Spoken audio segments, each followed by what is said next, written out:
See, I have repeated myself a number of occasions. So, number of organizations, the HPF and others have mentioned about this suspension and all. Now, this is we have been very clear that we have set up this judicial committee, and the purpose of the judicial inquiry.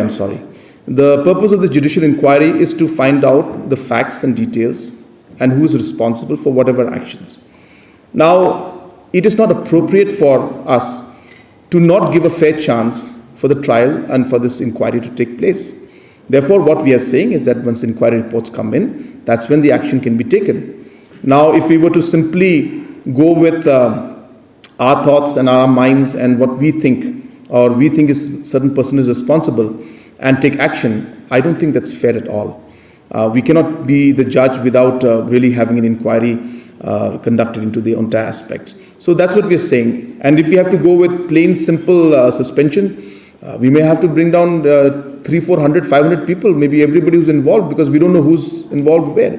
So it's not that simple. And I would urge everybody that, and in fact, everybody, majority of the people have welcomed the move of the government to put up the judicial inquiry, which is done, and let the judicial inquiry complete its inquiry, and then accordingly action will be taken.